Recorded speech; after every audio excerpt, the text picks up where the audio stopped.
Funny thing about betrayal, no one ever tells you it's got a sense of timing like a damn sniper. There I was, halfway around the globe in the Far East, closing a deal I'd been chasing for 5 months, thinking I was the man. Big shot in a suit, closing contracts in 3 languages, eating sushi that cost more than a week's rent back home, and grinning like a fool.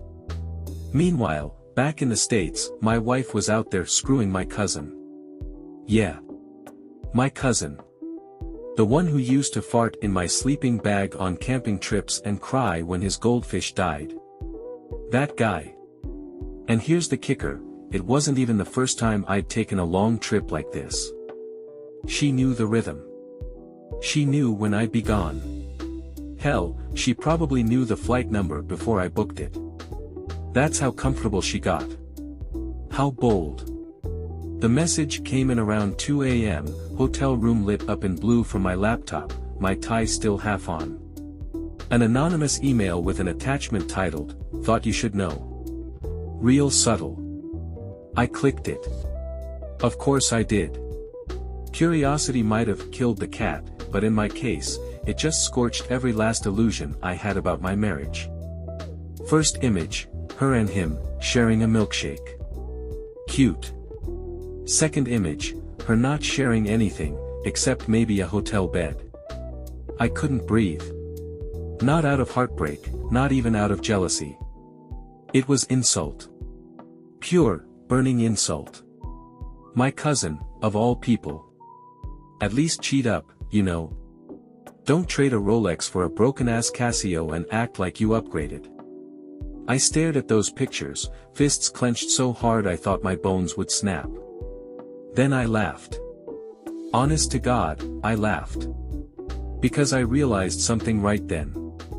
If she did this now, while I'm neck-deep in business dinners and conference rooms across the ocean, what the hell was she doing all those other times I left? That thought stuck to me like gum on a shoe. I didn't want to know, but I had to know. Like poking a sore tooth with your tongue even though it hurts like hell. I fired up an old backup phone I kept just for dirty work, because yes, a man in my line of business learns to prepare for things. I called a friend back home, a guy who owed me a favor or 3. I want to know everyone she's been with while I've been gone.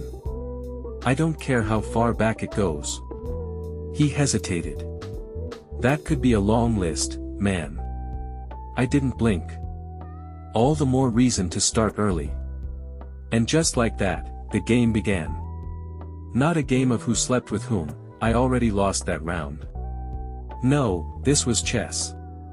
Long, careful, merciless chess. She opened with betrayal. My move? Information. Because if she was going to torch our marriage, I was going to sift through the ashes with gloves on and a damn magnifying glass. And let me tell you, nothing burns quite like the truth. The thing about digging for truth is, once you start, you better be ready for what crawls out. Because it doesn't come up clean. It comes up slick with filth, with years of rot you thought were just weird moods or bad weeks. My buddy back home, let's call him Donnie, he's not a PI exactly, but he's got that blend of charm and creep that makes him perfect for sniffing out secrets. Used to be a bartender, now he works cybersecurity for divorce lawyers. The man can pull a deleted text thread out of the digital grave. 3 days after my call, I got a file. Not just a couple photos. Not just one dumb fling. A full dossier. PDF. Time-stamped. Cross-referenced. Like the FBI had taken up scrapbooking my humiliation. The cousin incident was just the latest installment. There was a gym trainer 3 years ago. A guy named Mark who spotted her during squats and apparently never stopped spotting her. Then there was the wine club guy, some pretentious Pinot-swirling bastard with a neck scarf and a hybrid car. She met him during one of those girls' weekends upstate. You know the ones, candles, massages, and just enough Chardonnay to drown a marriage. She wrote him poems. Poems, for Christ's sake. I've been writing checks and apologies for 10 years and she never scribbled me a haiku. But the one that hit hardest? A guy named David. My old college roommate. We hadn't spoken in years, but apparently, she'd bumped into him at a holiday party while I was in Tokyo. And by bumped, I mean had a 2-month affair that included weekend getaways to a cabin I paid for. There was even a picture of them roasting marshmallows together. Marshmallows. That's domestic. That's playing house. I sat there in my hotel room, lights off, whiskey sweating on the glass, and let the images roll over me like waves. I didn't cry. I didn't scream. I just got still. There's a moment when you stop being the guy trying to save the marriage, and you become the guy who's about to burn the whole goddamn thing to the ground. Quietly. Legally. And with style. I sent Donnie a message, I need names. Not just the men. Her friends who knew. Anyone who covered for her. He replied fast, you sure you want that? You might end up lighting a match in your own social circle. My fingers hovered over the keyboard for a second, then typed, then I'll watch them all burn. Because betrayal is never a solo act. It's an ensemble performance. And now I wanted the cast list. Every woman who smiled at me at a barbecue while knowing my wife was screwing someone else. Everybody who cracked jokes about me being lucky while winking at her behind my back. I wanted them exposed. One by one. I wasn't just after revenge. I was after clarity. Cold, sharp clarity that cuts deeper than any divorce. The flight back home was already booked. I had 3 days left in this fake paradise. 3 days to prep my next move. I'd smiled through boardroom deals and sushi dinners while my marriage rotted from the inside out. But when I got off that plane, it wouldn't be to kiss my wife hello. It'd be to bury what was left of her lies. Because you don't return to a home. You return to a battlefield. And I planned to walk in armed with everything she never expected. Touching down at JFK felt different this time. No giddy relief. No rush of, finally home. Just the cold, clinical awareness that I was stepping onto enemy soil. I didn't even text her from the plane. Let her wonder. Let her check the arrival board or find my iPhone, tracker or whatever app she used to keep tabs on me when I was useful to her schedule. Let her stand in the kitchen with her phone in her hand, faking concern while adjusting her hair for whichever bastard she had on deck. I rented a car instead of taking a cab. Black SUV, tinted windows, something quiet and forgettable. Because this wasn't a reunion, it was reconnaissance. First stop wasn't home. Hell no. First stop was Donnie's office. If you could call it that. It's really a corner suite in a co-working space that smells like overpriced espresso and ego. He handed me a flash drive like it was a sacred artifact. Everything's on here. Password's your wedding date, he said with that dry smirk. I raised an eyebrow. Which one? The wedding or the day it actually died? He chuckled. You tell me. I didn't open it right away. Just pocketed it, nodded my thanks, and drove. My house, our house, looked the same from the outside. Trimmed hedges. Wind chimes. That dumb seasonal wreath she swaps out every month like it's a personality trait. I didn't pull into the driveway. Parked 2 blocks down. Walked the rest like a man scoping a heist. And in a way, I was. Stealing back my dignity, piece by piece. Through the bay window I could see her. Kitchen island. Hair tied up. Leggings. Stirring something in a pot like she was on a cooking show. And she smiled. Not at the food. At her phone. Classic. Her face glowed with that little grin I hadn't seen directed at me in years. She didn't even flinch when I opened the front door. Just turned and said, "Babe. You're early," with the perkiness of someone who knows damn well they've been caught and thinks they can charm their way out of it. "Yeah," I said, setting my bag down. "You look busy." She tilted her head, eyes narrowing just slightly. Don't be weird. That phrase. God, I hated that phrase.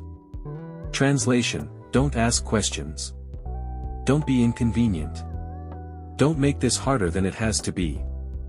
I walked past her, straight to the office, booted up the spare laptop I kept hidden behind a stack of tax files. Plugged in the flash drive. Entered the password. And there it was. A list. Not just names, but faces. Profiles. Dates. Phone records. Hotel bookings. Audio recordings. It was worse than I thought, and I thought I was being cynical. She'd been using a second phone. Bought it in cash. Burner style. Kept it hidden in the bottom of a sock drawer beneath old workout gear. Donnie had it cloned weeks ago. She'd used apps I'd never even heard of.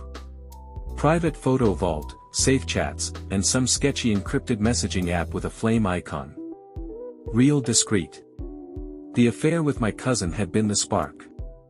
But there were others. A lot of others. Some of them I knew. One of them, a former coworker of mine. Another. The contractor who remodeled our bathroom. Guess the tiling wasn't the only thing he was laying down. She didn't even bother to be careful. That's what burned the most. It wasn't just betrayal. It was contempt. Like I didn't matter enough to cover her tracks. I came back into the kitchen, laptop in hand, open to a photo of her making out with a man I remembered from our neighbor's 4th of July party, Greg, I think. Pool guy. Always too tan. Always too helpful. She saw the screen and froze. Didn't even try to lie. Instead, she dropped the spoon, wiped her hands, and said, "Okay. Let's talk." I tilted my head. Now you want to talk? Now that the evidence has better resolution than our wedding video? She didn't flinch. I wasn't happy. I laughed. Not a joyful laugh. The kind you let out when you finally understand how deep the rot goes. You know what's funny? I never asked you to be happy. I asked you to be honest. But that was apparently too much work. She sighed. Like she was tired. Like I was the inconvenience. Can we just move past this? I shut the laptop. Slowly. Deliberately. Sure. Right after I move out. Because I wasn't going to scream. I wasn't going to beg. And I sure as hell wasn't going to stay. Not when I had proof. Not when I had names. You can forgive a mistake. You can't forgive a pattern. And what she did. That was a lifestyle choice. But I wasn't done. Not yet. The game had changed. The mask was off. Now I had a list. And every person on it was about to get a visit. I didn't sleep that night, not even for a minute. I just sat in the spare bedroom, laptop open on the nightstand, staring at that list like it was a blueprint for war. Names, dates, times, addresses. Some entries were laughably obvious. A guy she listed in her contacts as Claire's husband. Another one saved under the name dentist, even though I knew our family hadn't had a dental appointment in over a year. She thought she was clever. She wasn't. What really got me wasn't the number of men. It was the coordination, the way she staggered everything. She had her weekday guy, her weekend fallback, and the occasional one-off when she felt particularly bold. She had a calendar system. Donnie even found notes in her phone disguised as grocery reminders. The woman was running a secret life like a second job, only without the paycheck. I should have felt rage. I should have been smashing walls, yelling into the void, something. But what I felt was cold. Focused. Like someone who had crossed a line internally and couldn't go back. By sunrise, I already had a plan forming. It wasn't about getting even, not in the way most people think. It wasn't about confrontation or some dramatic public shaming. No. It was about reclaiming the narrative.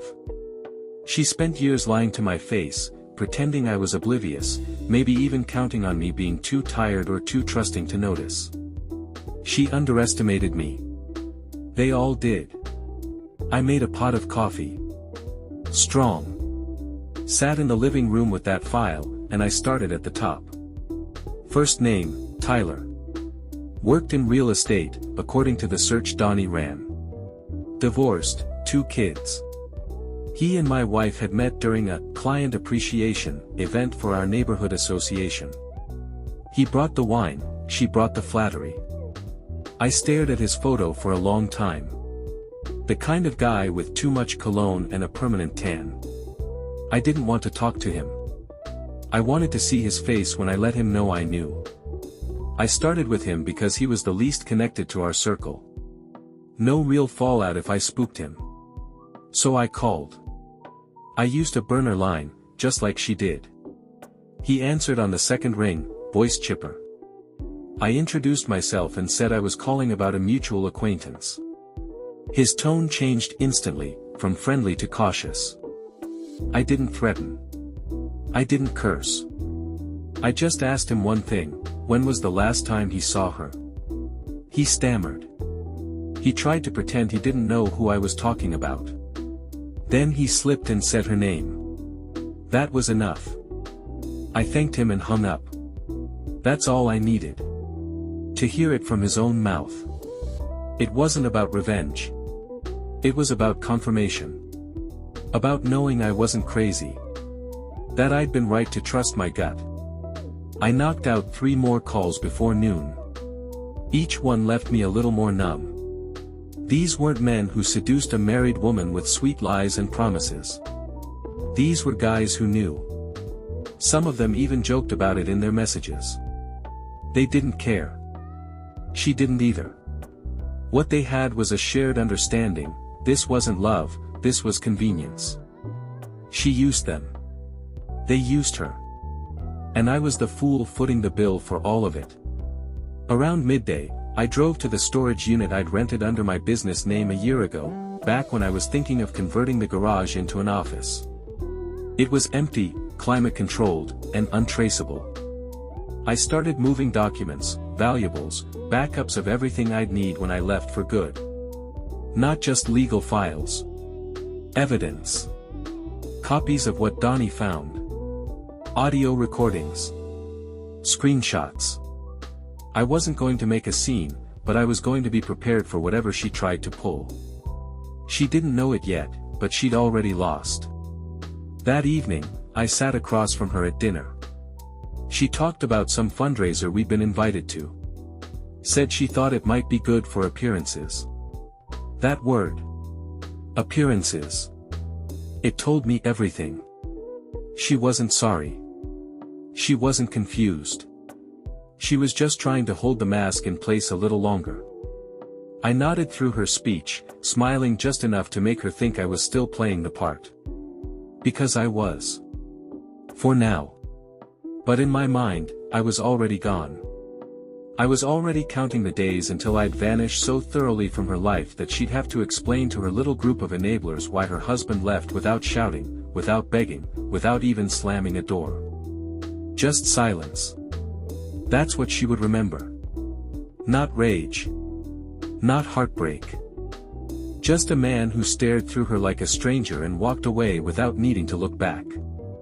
She never saw it coming, and that was the part one took the most satisfaction in: not rage, not shouting, not some theatrical explosion of emotion, but the slow, careful unraveling of her world, pulled apart thread by thread with a steady hand and a cold mind. I played my part like a seasoned actor, slipping into the husband role with precision, never giving her a reason to suspect I knew every detail, every name, every lie she'd fed me over the years. She smiled at me over morning coffee like nothing was wrong, texted behind her phone screen with that sly little smirk she probably thought looked innocent, and complimented me in front of friends as if we were still the happy couple we used to pretend to be. But while she played house, I was quietly flipping the foundation. I started with the finances. The joint savings, the emergency funds, even the travel account we'd kept for those anniversary trips we rarely took, all of it was shifted. I didn't move it all at once, that would have raised suspicion. I transferred it in carefully timed amounts, using legal avenues and accounts she never asked about because, in her words, she didn't do numbers.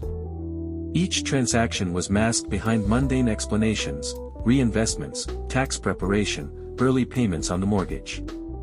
She nodded every time, distracted by her phone or her Pilates class or whatever nonsense she used to fill the silence between her rendezvous.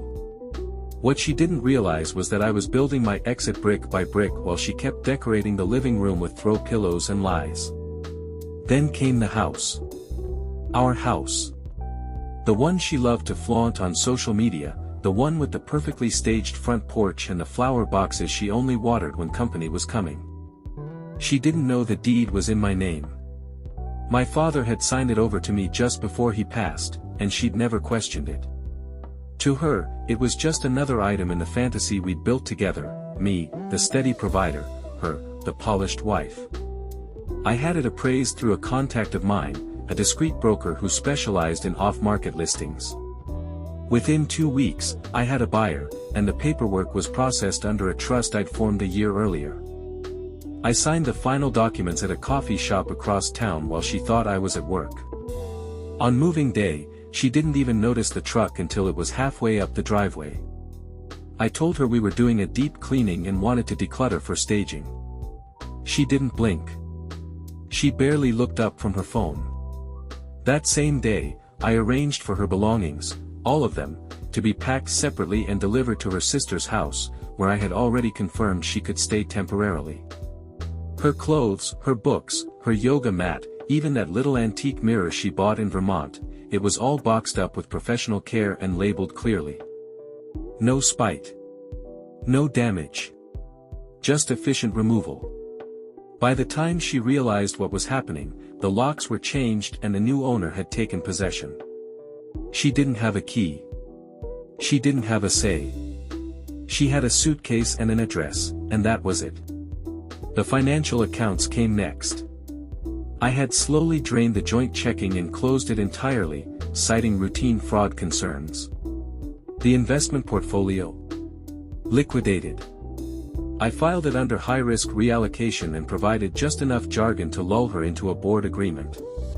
The credit cards were cancelled in waves, always with an excuse: suspected breach, renewal delays, change in benefits. I even called the companies myself, pretending to be concerned about identity theft. She never questioned it. She just handed me the cards and went back to whatever conversation she was having with whatever man she'd renamed in her phone to dentist or Claire's husband. She liked to think she was clever. She wasn't. But the real masterpiece was the packet I had delivered to her, hand-delivered by courier to her sister's house 2 days after she was moved out. No return address. Just her name in block letters on the envelope. Inside was everything. A printed log of every hotel she'd visited without me, complete with time stamps. Screenshots of messages, photos of her with each man, bank records showing payments made from our account for her little getaways. A written statement from one of her flings, a man who had no idea she was married until I reached out, and who agreed to provide a written timeline of their encounters in exchange for me not contacting his wife. I included a clean copy of the divorce papers, already signed on my end, along with a note stating that she could either sign and be done or contest and face the entire contents of that envelope being made public. Her workplace, her family, her friends. I wouldn't have to lift a finger. I just dropped the file in a mailbox. That same day, I cancelled the lease on the car she loved, an SUV she claimed made her feel confident on the road. It was leased through my business. She thought it was hers. She thought wrong. A driver came and collected it from the parking lot of her yoga studio. I made sure it happened when she was inside. She came out to find an empty space where her luxury ride had been, and a group of bystanders quietly pretending not to enjoy the spectacle. Later, she texted me, asking what happened. I didn't reply. Not because I was being cruel, but because there was nothing left to say. By the end of the week, the only thing she had left that I had touched was a copy of that thick envelope and a lesson she'd never forget. No drama. No shouting matches. Just action. Just precision. And silence. That was what stayed with her. Not a man sobbing on the porch or begging for answers.